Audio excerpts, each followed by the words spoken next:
Good afternoon, everybody. We appreciate your patience. We hope that you've enjoyed yourself thus far. This is the fourth part of our five-part Still I Rise series for Black History Month. And Still I Rise is, as you know, it's from Maya Angelou's infamous poem. We just strive for our community to continue to prevail, to continue to transcend insurmountable odds, and to preserve our history of resilience and fortitude, and also for our community to be the best versions of themselves as possible.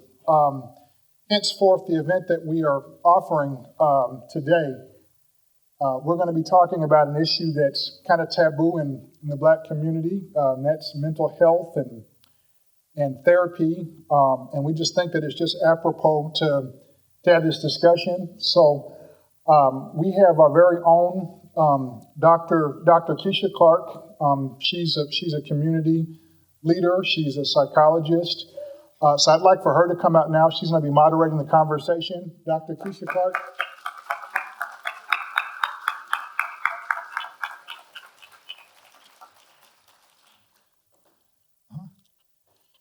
And then this other lovely woman, I'm sure you recognize her from the Dr. Phil show from Oprah Winfrey. She's a New York Times best-selling author. She's well-renowned, and we're just so privileged and honored to have her in our great city. So let's give it up for Dr. Robin Smith.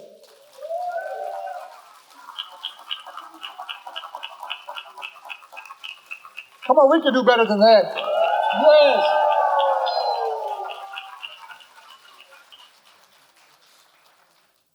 Now, in the meantime, before we go, has anybody lost an earring?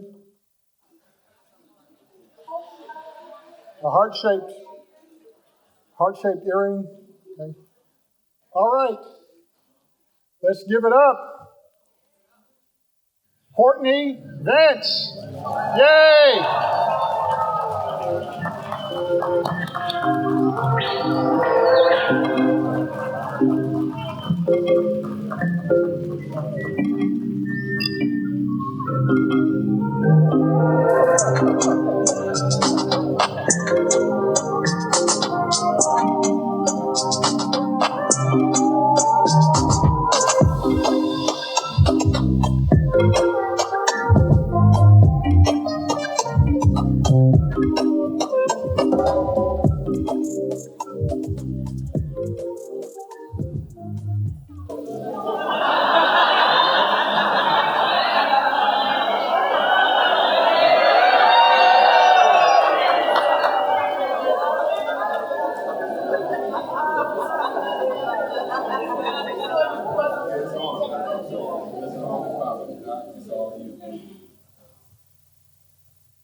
Good afternoon, everyone.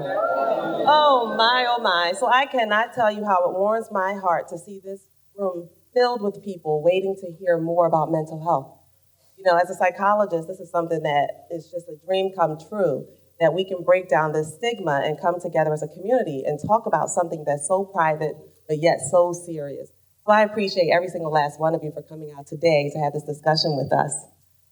So, let's get to it, because I know you did not come here to hear me talk. So this is such a big issue, right? And sometimes I think we have a difficult time figuring out where to start. And so I'm so appreciative to both Courtney and Dr. Robin for just getting right on in there and talking about the things that are important head on, and not waiting for someone else to do it, right? And so they're chipping away at what we need to know and learn in order to take better care of ourselves and our community. So I want to start by asking Courtney, what was a defining moment for you when you realized that it was both a right and need for Black men to focus on their emotional health and their mental health? What was that moment? Well, first of all, thank you for having us all. I mean, Dr. Robin and I, this is my sister from another mister. So I just love being, I did a couple events in Chicago and I was without her for the first time, so I felt a little naked. Hello, Gilda. That's our girl out there, Miss Gilda. We're gonna put you on blast. Okay, we love you. Okay, but we just really, I'm so grateful to begin to have discussions about the journey, because that's what it is. It's, you know, it's nice to hear nice things about yourself. As Martin Luther King said at the Nobel Peace ceremony, it's nice to be on the mountaintop and hear wonderful things. Nice to be thought of nicely and be feted, and people say nice things about you, but the valley calls me. The work is in the valley. People have need, and I began. You always have to begin. You know, whenever we start a project from. You know, it's like going back to kindergarten. You go into the lunchroom. Where are you going to sit? So you're right. You sit in front of the blank page, in front of the blank computer screen. You have to be willing to begin. And I'm the poster child for not knowing what to do, going to college, not knowing what's profession, you know, and be willing to be where you are, even though it seems like you are in crisis. But if you're willing to begin where you are and be where you are, things, as the Bible says, things have come to pass, not come to stay. It's just a beginning. You're just here now. But and Doc, you jump in here right now. You always let us know that, you know, we're really, really good at suffering. We know how to suffer. Go ahead, Doc, jump in. So we do know how to suffer. You know, when people say that they are, therapy is too much work, talking to someone, not just a therapist, but talking to our partners or talking to our parents, talking to our children, people will say it's just too hard. And what I am committed to doing, particularly in our communities, is to help us see that suffering is far harder. It is far worse, except we're so familiar with it. We know how to bleed out. We know as women how to talk about, girl, I'm so tired. We don't know how to say, if I'm tired, I need to sit and rest. So we have a lot of excuses about why we can't do that. You don't understand, Dr. Robin. I don't have anyone to help me. I don't have a family. I don't have a significant other who is a partner. And what you are really saying is you also don't have you. Because if you have you, you're going to recognize that you deserve to be cared for by you. So the fantasy we have, isn't this a fantasy that we have that somehow someone else is going to see your exhaustion and care more than you do? That someone else is going to see your sorrow and your heartache and care more than you care. And come so and save today, you. right, and save you. And so today is about some new information, but also a new reunion with the self you have been waiting for in someone else. You don't need, I don't say we don't need a community, but you can't be saved by someone else unless you decide that you're going to do your part of the work. So there's a quote, it's an African proverb, and it says, the lion's story will never be known as long as the hunter is the one to tell it. So the lion's story, that's your story, and my story, will never be told as long as the hunter is the one to tell it. And so Courtney and I, and the work, the ministry, the mission of the Invisible Ache is about inviting you to begin to own and tell your own story. Your story. You know, you said, Dr. Clark, that this is such a big moment for Black people, Black and brown people, and there are non-Black people here, but to come and talk about something that is hard. But it's interesting, we will talk about the hard things of prison, whether it is being incarcerated physically, Black and brown boys and men, or the prison and the chains that are still on our minds. And it's those invisible, see, the book is called The Invisible Ache, but part of the ache are the invisible chains that have us captured. They've stolen your dreams and your possibilities and your opportunities. And so the invisible ache is an opportunity to begin a conversation that Courtney and I are leading, but it's not a conversation about his life or mine. He's going to share about his father died by suicide 34 years ago, and Courtney will tell you about that. But what's important is that could have been the secret of his life. What happened? Oh, where are your parents? Oh, my parents died. And so what is it? What are the secrets that you're keeping? You know, in recovery, they talk about we're only as sick as our secrets. So you might start counting right now with grace and kindness. How many secrets are you carrying? And what are they about? And might it be today that is your moment to begin to tell the truth, not to someone else, but to tell the truth to yourself? You know, it's no, please applaud that. That is, you know, there's moments in life that our life spin on. You know, my father took me down in the basement and he asked me in the summer of the 8th grade, where am I going to go to high school? And he knew I wanted to go to Detroit Country Day School, a big prep school in Detroit. But, you know, I knew we couldn't afford to do it. But he said, no, your mother and I have spoken, and we're going to sacrifice and send you there. And when he said that, those words out of his mouth, I knew my world spun on that.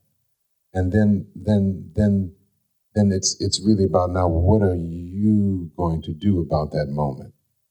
How am I going to take advantage of that moment? And knowing that I had a responsibility to do something with that moment. And then when our father passed away, died by suicide, my sister and I were there at the house for a month getting my mother's affairs in order. And when we were about to leave, she said, now, Courtney and Cecily, my sister, I want you, when you go back to your respective cities, to find a therapist. And I'm going to do the same here. And then that was a moment that my life spun. I could have very easily gone, my sister and I could have very easily gone, yeah, mommy, sure, and not done it. I didn't know how to do that. But something that Mommy Vance did is she didn't say, do what I say and not what I do. She said, we're going to go. I'm going to go in this area, and you and your sister are going to go and get some help. And so how often have our parents, not because they were good or bad, simply because they were stuck. They were stuck in their own trauma and in their own pain. And so Courtney's mother did something that we are inviting you to do with yourselves and with your children, your grandchildren, which is to put yourself in your own story. She didn't say, I want my children to be free.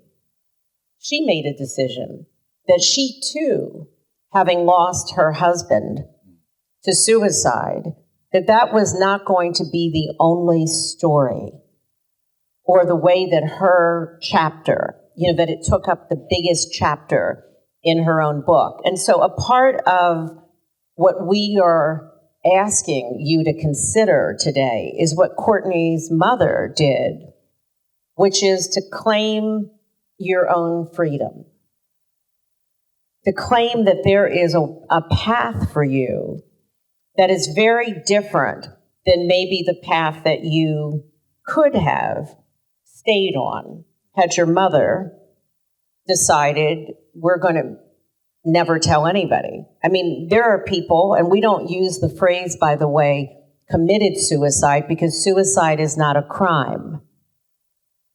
Pain is not a crime. We talk about death by suicide. But what if Courtney's mother had said, don't tell anybody what happened in here, and we are to never talk about it again? This happens with suicide. It happens with sexual abuse and trauma, where we know what has gone on in our homes and in our families. And it's almost like a code of loyalty, but a loyalty to sickness and a loyalty to a different kind of what we consider soul murder. And so Courtney's mother invited his sister and Courtney and herself to figure out what healing might look like in that moment and in this one. And we didn't know what to do. We didn't know where to go. How do you find a therapist? I mean, I remember sitting in front of a sister, and I said, "Oh, I found my therapist." And I sat there, like that. And she sat there like that for 46 minutes. And finally, I put my hands in my head in my hands, and she said, the only thing she really said was, "Do you have a headache?" And I said, no. But I left. Thanked her profusely for her time and that $150 or whatever it was. So, but I didn't let that stop me, because my mother asked me to, and I knew enough. The only thing I did know was that I knew my father settled because he had 2 children and a wife and mouths to feed. And I knew that the job that he was doing, his generation, they couldn't afford to say, I want to be an actor. So I know he wasn't happy, but he and his generation and my mother's generation, they didn't do all that work for me to settle. And all I knew was that I wanted to find a profession that I was going to be happy doing. And when my mother, and I was able to do that for 30 years, I found it for 15 years, 18 years, whatever it was, I was on top of the world. But at the moment when my life spun and I had to go in a different direction, I had a decision to make. And now I'm in the same place. What am I going to do? What is Courtney going to do with this moment? And it's the moment of our lives that, and all of you out here have those moments. And a lot of folks are in that moment right now. And the question is, don't be scared. The question is, Docs, what is we going to do with this moment? And there is, if you say to yourself, I'm going to deal with it, and if you start talking about it to other people that are safe for you to talk to about, all of a sudden, Laura Linney, you know Laura Linney, the actress? She was an understudy back in the day when we were doing 6 Degrees of Separation on Broadway. She was an understudy, and she came to me and said, I have somebody for you, Courtney, for a massage. And from that person, I found my person. So you don't know where it's going to come from, but the main thing you have to say is what you said, Doc. You've got to step out for yourself, for your life, and begin. And Courtney used the word decision. This isn't about finding, going to a therapist and it not being the right match. Courtney could have decided therapy isn't for me. Do we do that if we go to a bad physician or dermatologist or dentist? I mean, hopefully, if you meet someone who is unworthy of your story, unworthy of your body, unworthy of your teeth, unworthy of your health in any way, you don't decide that you're not going to get what's yours. You make a decision, it's a choice, that that person is unworthy of you and that you are worthy of wholeness and healing.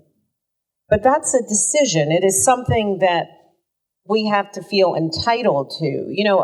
I think of when I'm on the computer sometimes and you have to verify.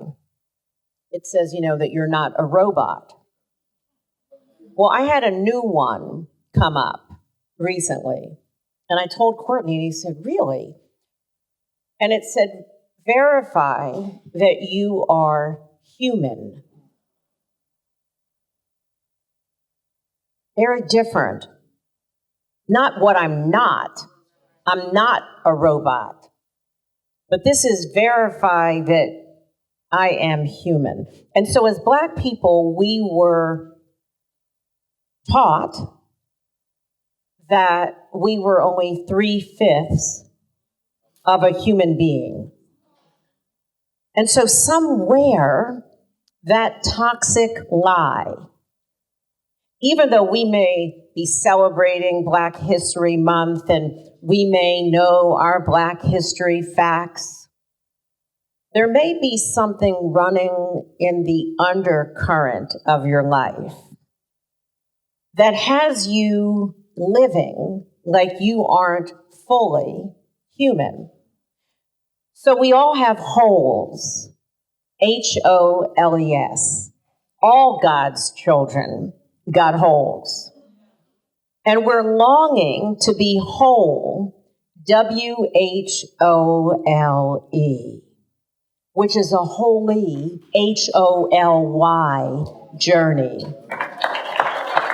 But unless we own and honor without blame and shame that you've got holes, you can't fix what you can't face.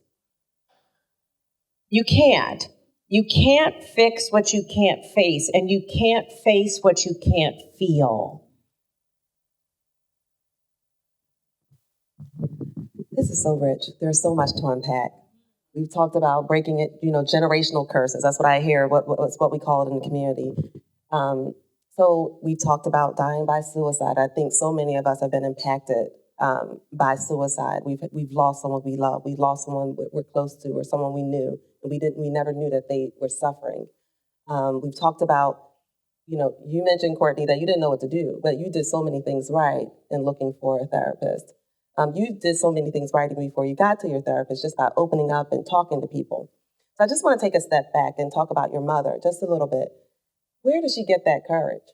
What was the example that was set for her that led her to say, not only am I going to do the right thing and not cover this secret up and bury it and suffer alone and then have you all suffer on your own. I'm going to make sure we're all on the right path and we seek therapy.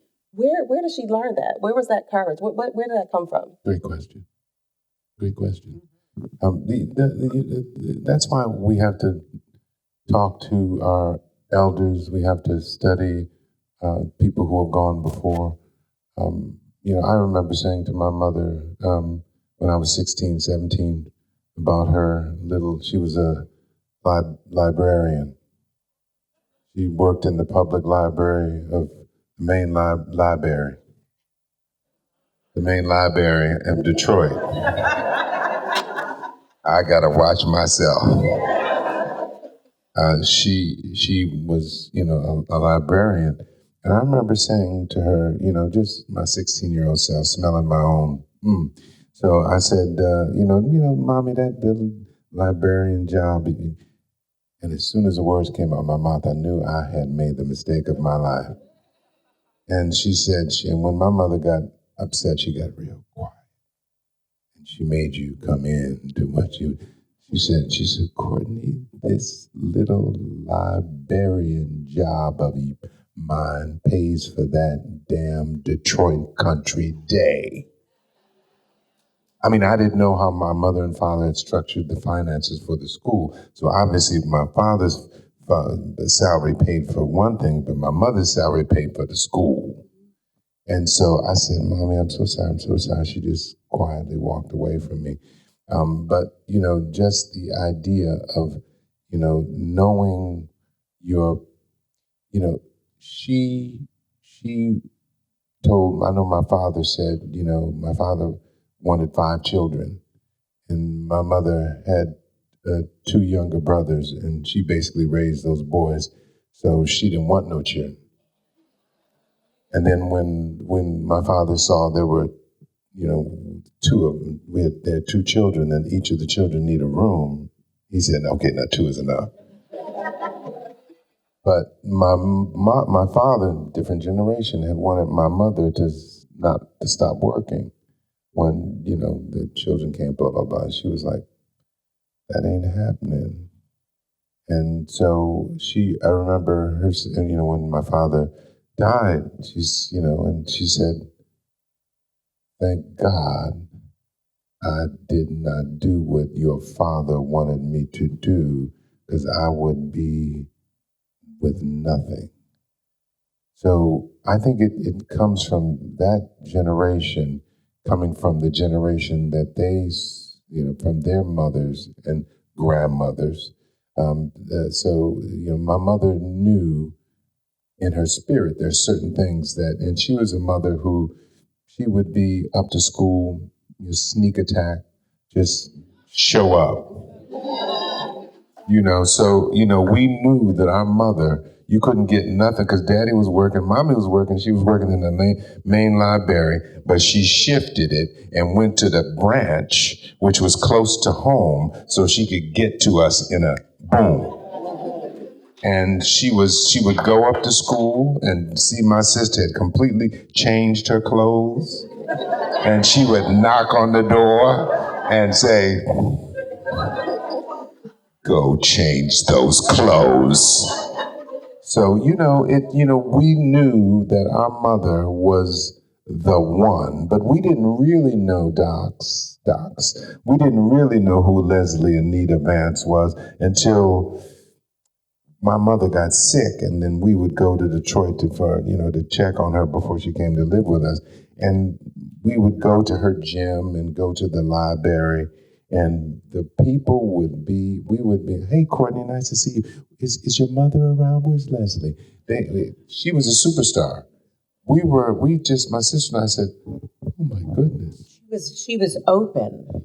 That's part of when you ask, where did she get this from?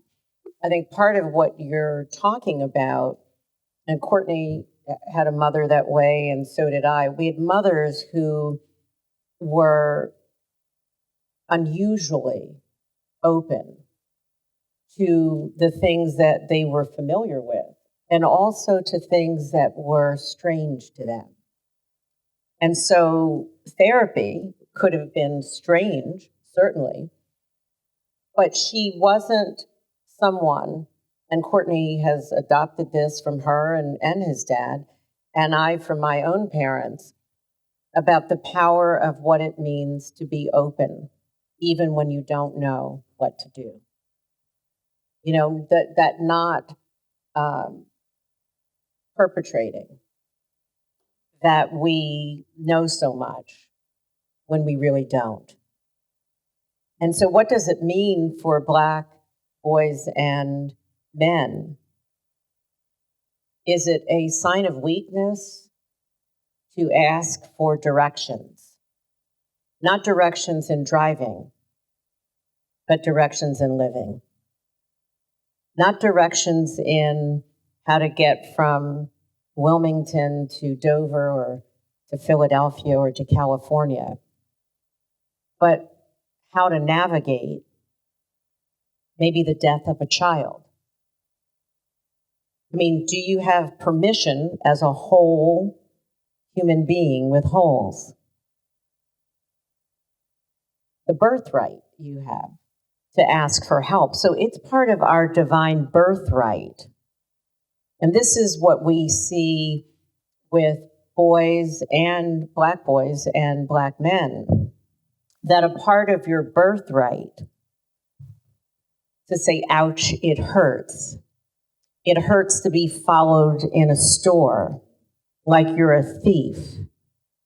It hurts to be pulled over when you are minding your own business. It hurts to make the same mistakes that are being made by your white counterpart, and be thrown up against a car at best, and sometimes dead at worst. And so a part of the invisible ache is, can you let what hurts come to the surface? Courtney's father, and I'll let Courtney tell this story, but his father did not know his biological mother. And maybe, Courtney, you can share that, because that was something that was so painful to your dad, to his death. And sometimes we're living off of things that are not true, that if we had been able to talk about them, we could have found some relief. He was a foster child. And before I get into that, is there a question that you wanted to go into?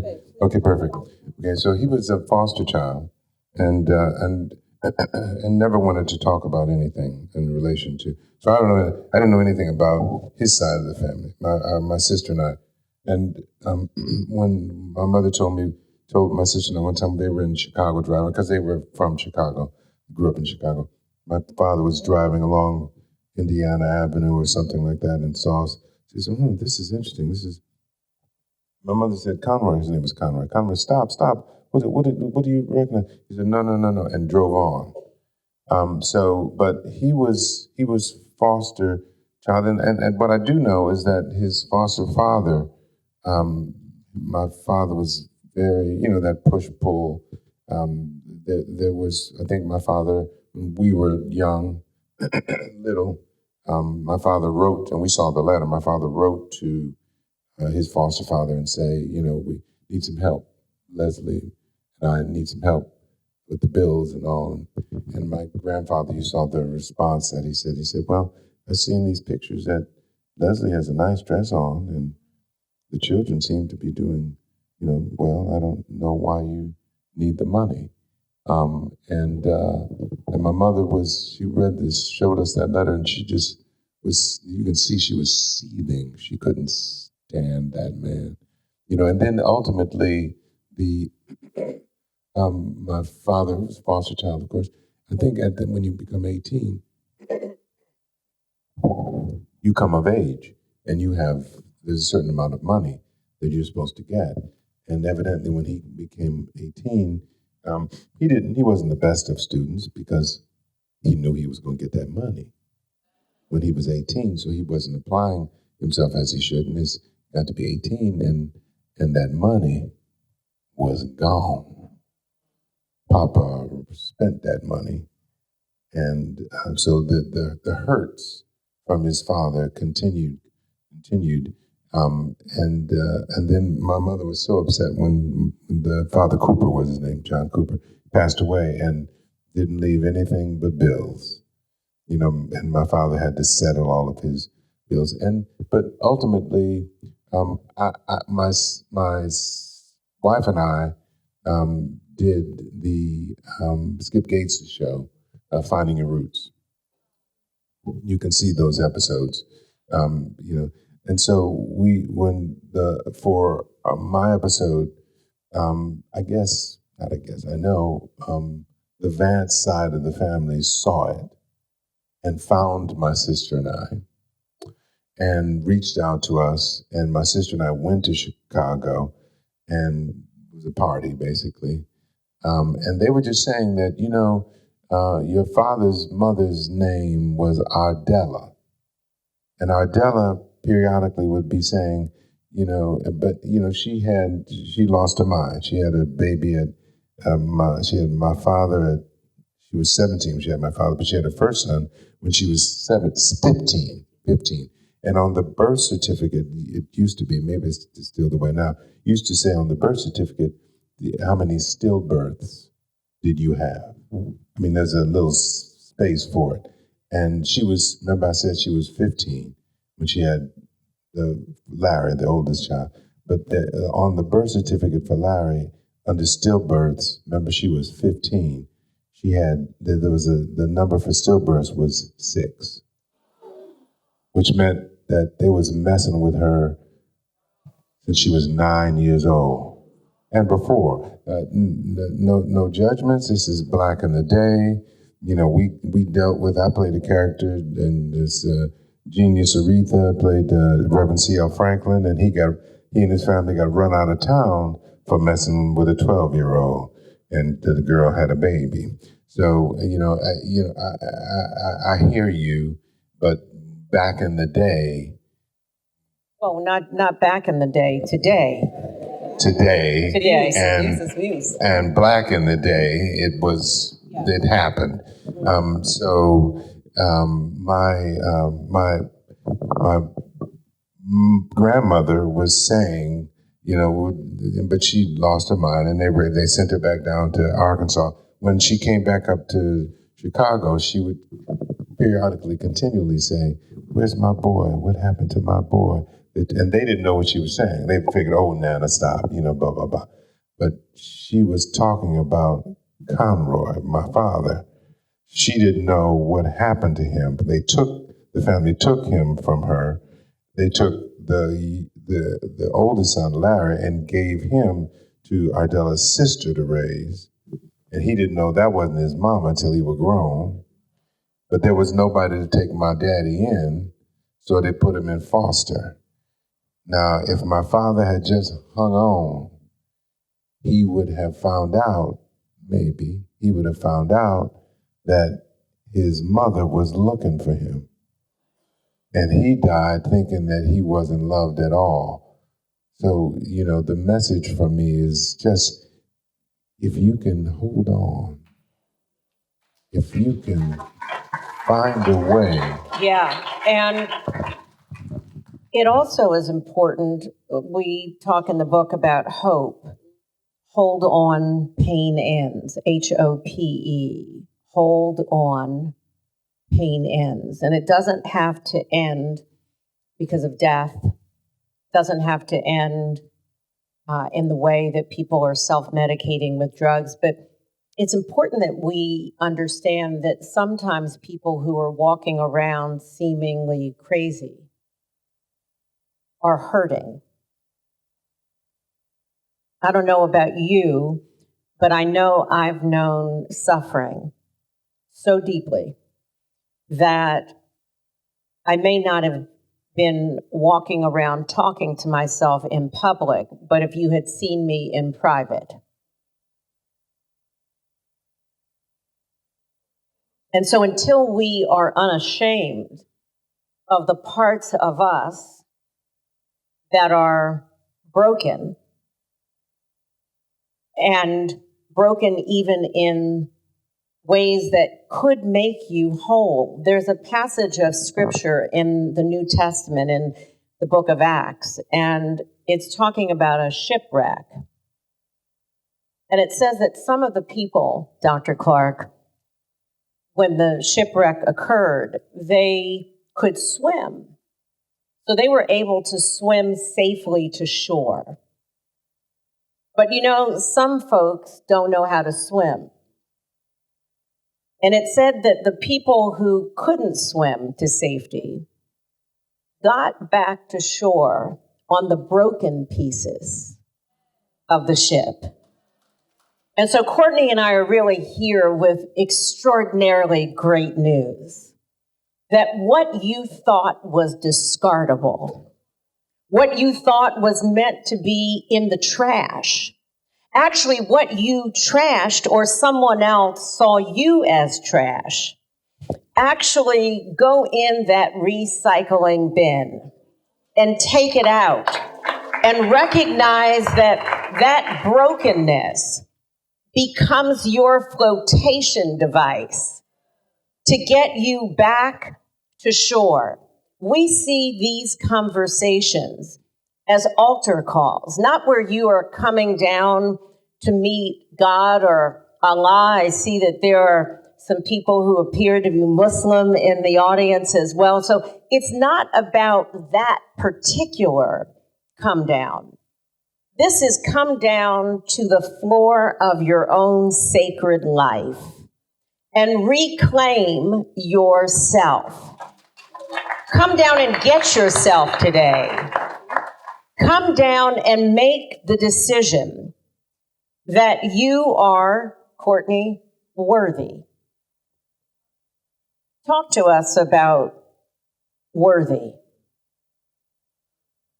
Well, as I said, all of us are sitting at 2 a.m. on the edge of our beds, knowing that we got HOLES, holes. And at a certain point, if you wait too long to recognize you have holes, and if you don't recognize that you are wholly, and that this journey that you're on is not a negative journey, but a holy journey. I mean, I'm sitting before you, but soon we'll be standing before you as I said, a poster child for what to do when you don't know what to do. And it's okay not to know what to do, but you gotta get it off of you and to say the words and begin the journey. It's a journey. It's not a quick journey. It's not one of those things that you can put a Band-Aid on or just, this generation we live in with these phones, these swiping, nobody wants to wait on, you had to just, oh, don't get on the phone. I'm waiting for somebody's supposed to call in now, but please don't get on the phone now. Please don't, I'm waiting for a call to come in now. These days, if a phone machine comes on, go, oh, please, click. We don't have time to wait for nothing. But there's certain things, and Dr. Kornfeld, my therapist, God rest her soul, she said, Courtney, how do you make decisions? And when we first sat down with these, she said, Courtney, how do you make decisions? I said, Doc, I called her Dr. K. Dr. K, I do like most people do. I flip a coin. Isn't that what most people do? I mean, that's what we do in acting, and I just make a choice. She said, Courtney, that's wonderful for acting, but in life, that could be deadly.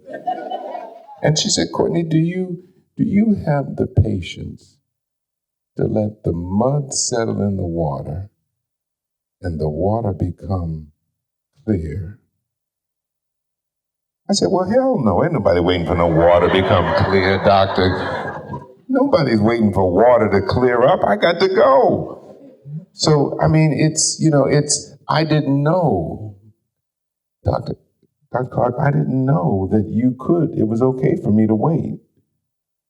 I mean, and that's what Dr. Kornfeld did for me, is that she gave me tools for how to live. I mean, my parents did the best they could with what they had. Ain't no perfect parents, ain't no perfect marriages. Everybody's parents did the best they could coming out of what they came out of. And our job is to do the best we can with what we have. Now, we have more information and more tools at our disposal. The question is, hallelujah, thank you, Jesus. The question is, what is we going to do? So, obviously, Invisible Ache, the goal was to focus on Black men. And I think that's what I appreciated about this book. And I appreciated reading, you navigated me through this space, through your journey, Courtney. But I think your story mattered too. And I think as a Black woman, you will find yourself reflected in this book because we are here to uplift and encourage. We have a role. You'd be hard pressed not to find yourself in this book, either through your journey, the autobiographical journey, or the role in uplifting Black men in our community in general. What I'd like for you to now talk about is there something different about Black mental health, Black male mental health versus women's mental health? Are there parallels? Is there something that's all the same and we just need to each take time and focus on it individually? Or is there something that's different that we need to pull out and talk about? Yeah, it's a wonderful question. There are similarities for sure between men and women and girls and boys. But we also know that the brains of girls and boys and men and women, we are wired differently. I mean, we are chemically, and our brains are wired and shaped differently. Not stronger or weaker, not better or worse, different. We're also socialized differently. So when a little girl falls, we often will pick her up and kiss her boo-boo. When a boy falls, we tell him, get up, don't you dare cry, and if you do, I'm going to give you something really to cry about. So how is it we would then expect that little boy and I'll talk about who the we is and women, but who we stripped of his wholeness. We stripped him as a little boy of his feelings and his emotions. We called him a punk. We called him much worse than that. And so it's a real challenge for a man to reclaim his whole self when society has been telling him that what makes him a man is actually to be heartless, not heartful. And then you drop race, you drop Black on top of that, you drop brown on top of that. And now we go from where a white man is seen as the savior on a horse, and the Black man is seen as a gangster. Same attributes, same qualities, but what is different is the texture and the melanin in his skin. And so a part of what you're asking is what are the unique ways in which Black boys and men need to be addressed? Part of it is we need, as women, often to be quiet and to listen. And maybe they're not moving fast enough, but fast enough, as Courtney just said, for what? Maybe for our anxious hearts. And so instead of recognizing I'm anxious and I want you, even though I say I want you to give your whole self, what I really want you to do is zip it up and make my life feel good, which is not his job. That's not his job. That's your job. And so we've been interviewed by many people, but there was a Black journalist who interviewed us, and I was telling this story about Black boys and men, and she said, I feel guilty. And she said, because I'm raising a Black boy. And all the things you just said are what I tell my son, that this world is cruel. He's got to be tough to make it in this world. And I realize that what you're saying is this world is cruel. And he does have to know where he has to be tough. But is there any place for a Black man to exhale and bleed? Where is the place for him? Where is his space? And what is our role as a mother who may be parenting a Black boy with a man or sometimes on your own. I do want you to check your own thermometer for how much anger is in you as a woman. Anger is usually a part of pain. And so what we're really talking about is where, for Black boys and men, in terms of mental health and mental wellness, can we create safe spaces for them? It is not always a therapist. It could be the barber shop where the barber is saying, "How are you?" and is quiet enough to listen. It's you bring up the men, and the Bible tells us how two become one is a mystery. Angela Bassett, yeah. Let me just say it, okay? Let's just say it. We should say it. We should say it. We should say that. Angela Say the Bassett. word. Yeah, say the words. Okay? Love say you, the words. She's in the room. Okay. Absolutely. Okay, so, but when two become one, it is a mystery. And 3 years in, we had done 9 weeks of premarital counseling, and I thought I was ready to narrow the gap between expectation and reality. And no, I was not ready. And I ended up, and this is the second phase of my mental wellness journey, was my queen. When a man finds a wife, he finds a good thing and finds favor. But I found my good thing, but I was about to mess up my good thing. And so I trying to have a very strong sense of excellence, but so does she. So how do two people begin to work together as one? And I ended up in the hospital over this issue, mental wellness. I was mentally not well and ended up with, call it what you will, a nervous breakdown, what is the word, anxiety attack. Yeah, but and a nervous breakdown and an anxiety attack are actually a breakthrough waiting to happen. Amen. Yeah. I received that because I was a breakthrough waiting to happen, but I ended up in the bed, feeling all of a failure of a man, and the husband, the tears running down. I heard my wife whispering with the doctor, God rest his soul, Dr. William Young, loved him to life, and I heard him whispering to my wife, "There's nothing wrong with him physically, but I know of a good psychologist."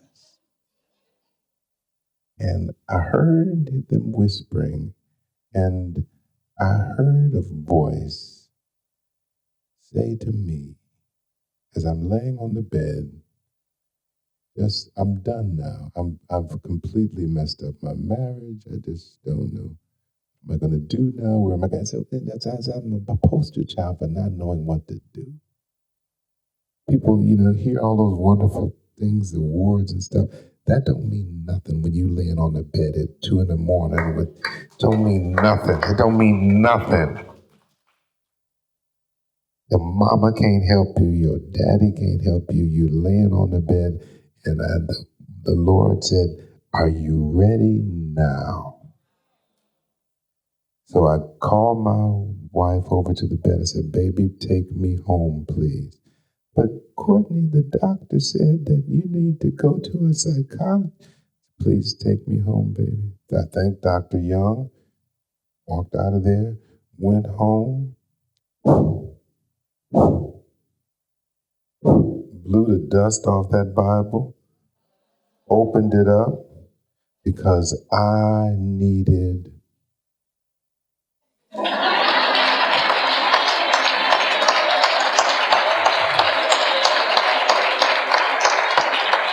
there's certain things, because look, I done tried everything. I done tried everything. And now I needed a word And so I read it, doctors, cover to cover. Did all the other things I needed to do. Was at the flower mart every Tuesday because I know my wife loves flowers in her house, but she loves them for a price. So I did everything I was supposed to do, but in my free time, I was in that book. So much so that Angela, when we were out and somebody gave me a book to read, Courtney, she snatched that book from me and said to that person, he ain't gonna read this book. Give this to me. He reads the Bible. And so slowly but surely, that's why you got to make a decision.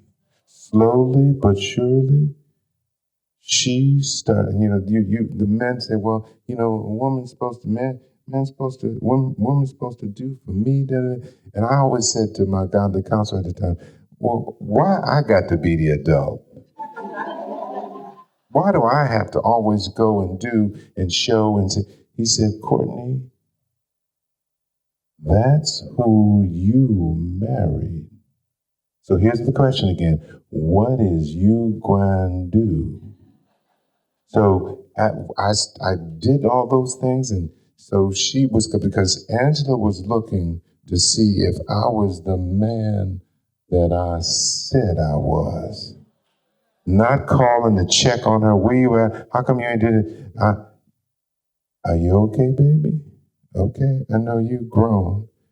I'm going to focus on the things that I was in that book, and I'm going to shut up. And I was in that book, and there was one scripture that changed my life. 1 Peter 3:7. Liveth a woman according to knowledge that she is the weaker vessel. Then I went to the Greek. Weaker means emotional. Liveth a woman according to knowledge that she is emotional, that your prayers are not hindered. So I said, wait a minute. Does that mean that if I don't deal and appeal and help her with her emotional self, that all of my prayers will be hindered? I said, wow. It's not about me. It's about her. And because the Lord was getting me ready, I thought I was ready. He was getting me ready for those churn coming in here. He was getting me ready for those churn. Hit him.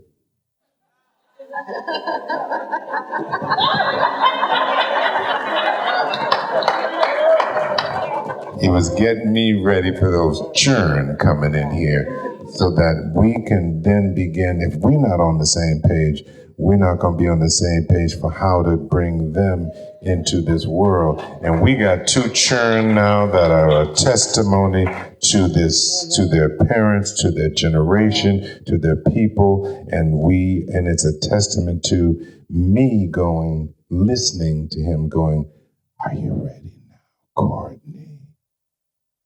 There's something that is so important, as Courtney is saying, about getting in the book. It also says that faith without works is dead. And so we want to make sure that as you hear that part of Courtney's story, you also hear the rest of what Courtney and I have talked about, which is the work of healing. I mean, you either work to suffer or you work to heal. Either way, you're going to work. And so this is about, what does it mean? People will say, just pray about it. We talk about this in the book. If you pray, maybe the reason that you're not free is because you're not praying hard enough. You could be wearing your knees out, but there's work. And the decision that Courtney and I are talking about, it's a commitment that you are making to yourself because you are worthy. You are worthy. You are worthy and you are worth so much more. And you are more than your past mistakes. You are more than your trauma. You are more than racism and sexism. You are more than that. But you must make the decision today that you are going to embrace and call forth this life that awaits you, to take your holds with your longing to be whole, which is a holy journey.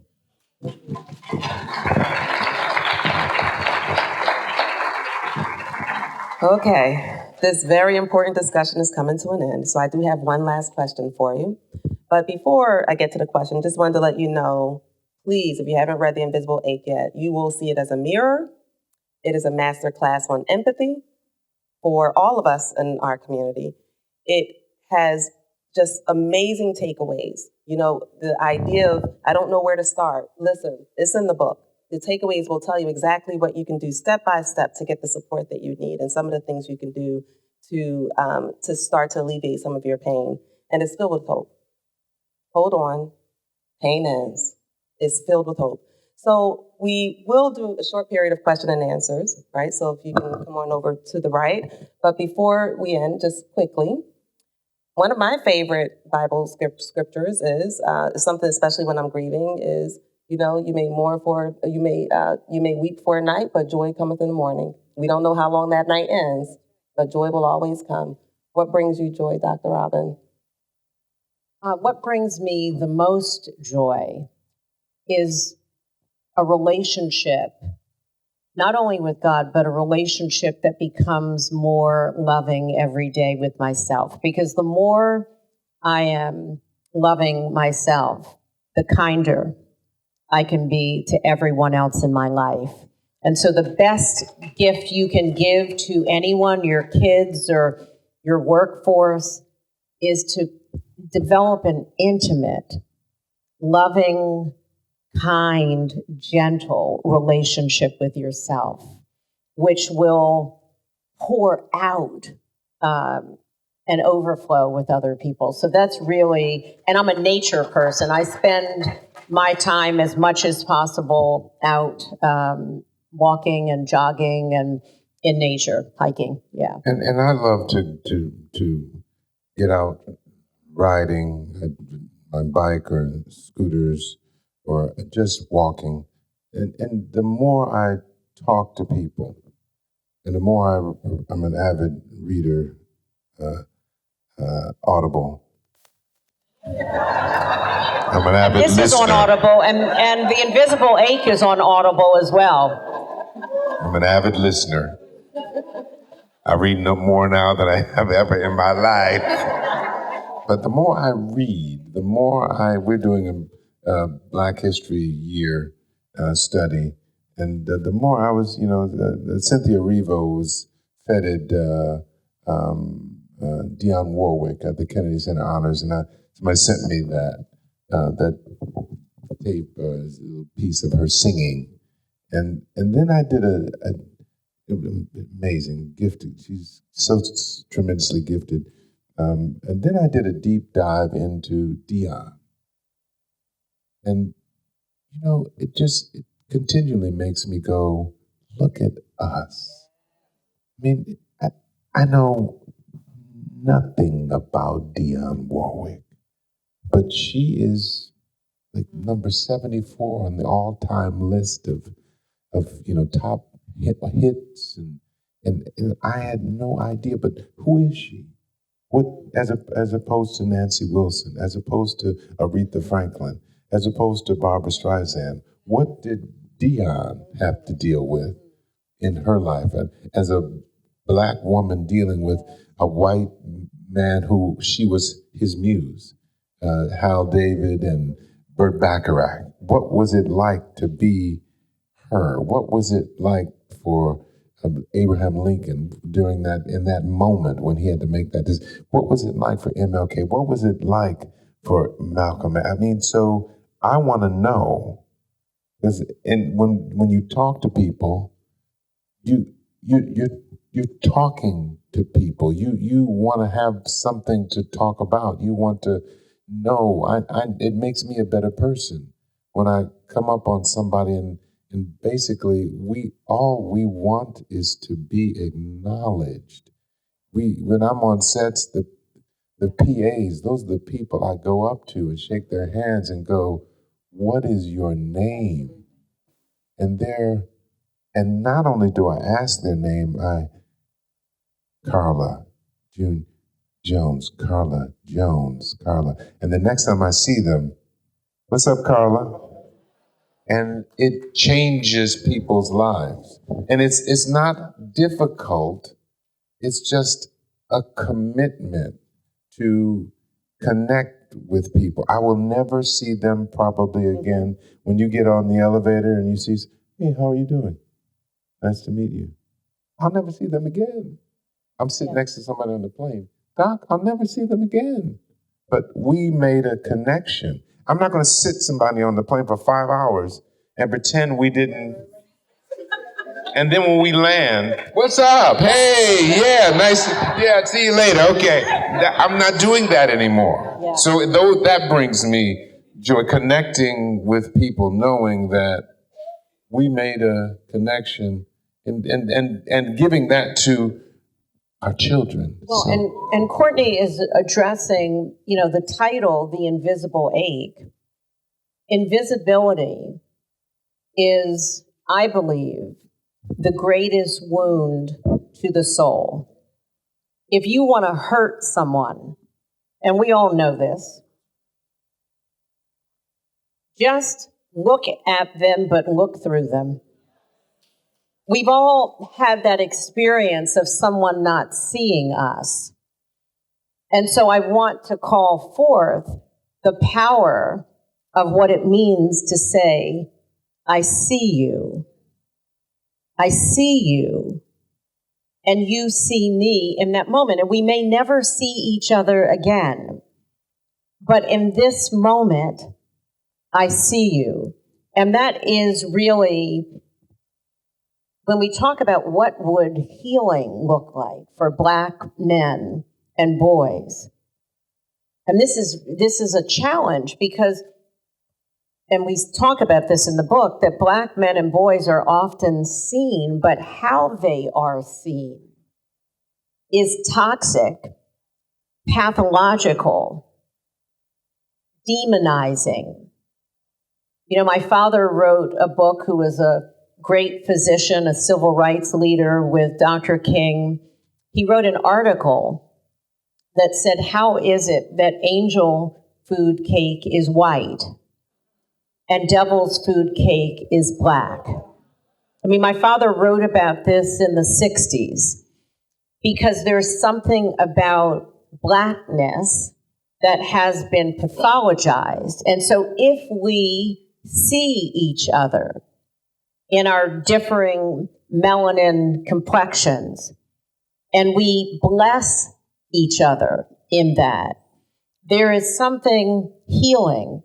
And we're not talking about nothing wrong with medication, nothing wrong with meditation, but the biggest gift you can give or receive is to see someone and be seen back.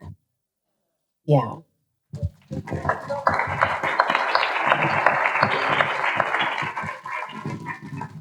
Dr. Clark, as we're waiting for questions, I just want to say this because this is really important. You said in the book there are tips and tools, and all of that is true. I do want to remind us all of one thing, the one thing not to do. If you don't remember anything else, please remember this. When someone brings their truth to you, their pain, their mistake, let me tell you what not to do. Don't try and fix it. Don't tell someone who maybe says, I don't want to live. You have to live. Don't tell them that's a sin. They'll go to hell. Don't tell them you couldn't live without them. Because that means they're invisible. What you want to do is tell someone, I heard what you just said. That life hurts so much that you're thinking either about not wanting to live or about running away or whatever it is. And this is your tool. But I'm going to tell me more. Tell me more about what hurts. If you can invite someone to tell you more, don't shut them down. Don't try and fix it. Don't tell them. There's time for that. But in the moment, let them know you see them and you hear them and you're not afraid of what they're telling you. Because so often we're so scared. Not because we're bad, because we don't want our kids or our husbands or our wives or our parents to take their lives. We don't. But I'm telling you what helps. I'm telling you how to penetrate darkness. Is to get close to it. To look at it. To listen intimately to it. And to say, tell me more.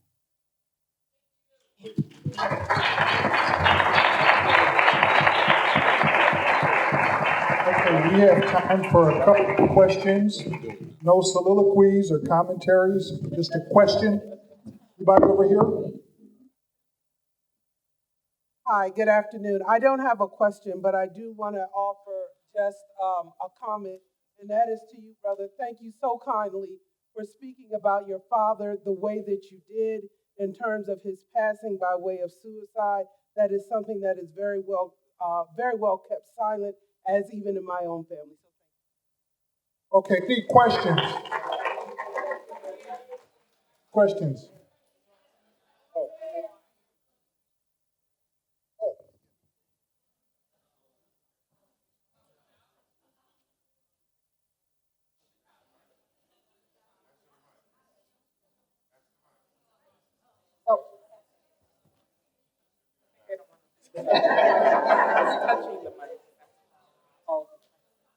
Dr. Smith, Courtney Vance, Angela Bassett. You don't know how God has used you today. I want to pour back into you 100-fold what you have poured into your people. This was a prophetic message God is taking to heal his people. I say to you from the bottom of my heart, thank you. Thank you for hearing God. Thank you for seeing God. And thank you for sharing God. To God be the glory for the things he has done. God bless you.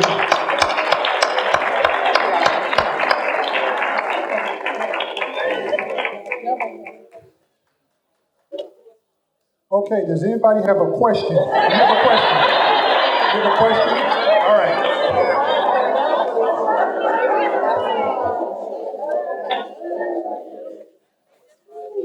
Yeah. Good afternoon, panel. I just want to Say your name. my name is Kimberly. My question is, I have a son who I moved down here. He was going to a Quaker school. He told me the day I picked him up from the train from Philly, I need help. That day I met him. So I just wanted to say, the question is, how else, he's in AMDA now in New York, going to school for acting. So what do I tell him as he still continues to face the mental health issue? So that's the question. Really is more, but. Well, yeah, I think, and I went to a Quaker school as well. Your son is to really affirm. He knew to tell you I need help. I mean, if we could all say today, I need help, because we all need help. And so I think it's to continue to affirm for him his birthright, his divine birthright to getting help. See, we're not sick because we need help. We're actually well when we realize that we need help. And so it's to continue to encourage him to take care of himself, mind, body, spirit, and soul. Yeah, I mean, it really, and to surround himself with people. The other thing I want to ask is, have you gotten help?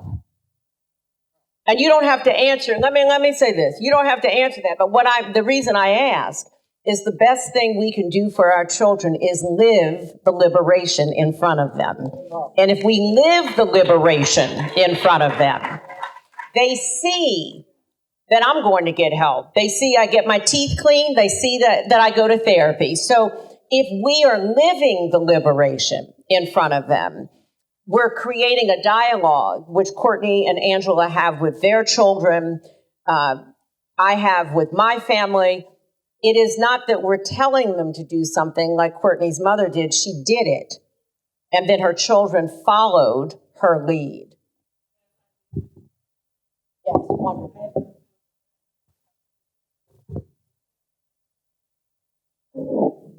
So keep looking for someone who's worthy of you. Beautiful. Hey, last question. All right. Rodney Gillespie, thank you so much for everything. This is a real question. Courtney B. Vance, what's your superpower? What's made you so successful in life? Humility, kindness. Okay, so And you didn't ask me what mine is, but I want to answer because it is true for men as well, and it is also true, Courtney, when he said humility and kindness, but also our superpower is our vulnerability. When we claim, because our vulnerability is our whole selves, and so our superpower is not the pretending to wear, as Paul Laurence Dunbar said, the mask that grins and lies. But it is to weep when I am sad. It is to smile when I have joy. It is to say, ouch, when you hurt me, and to rejoice when I feel full. And so I just want to remind all of us that our superpower and your divine birthright is to have all of your feelings, to be vulnerable and strong in the broken places. So, ladies and gentlemen, we're getting ready to conclude the program, so we just would appreciate it if you could keep your seats as we get our distinguished guests off the stage. All the books are for sale. They've all been signed, so you can purchase a signed copy of the book. So, ladies and gentlemen, Courtney Vance, Dr. Robin E. Smith, Dr. Robin Smith, I'm sorry, been up since 2 a.m., and Dr. Keisha, thank you very much. Thank you.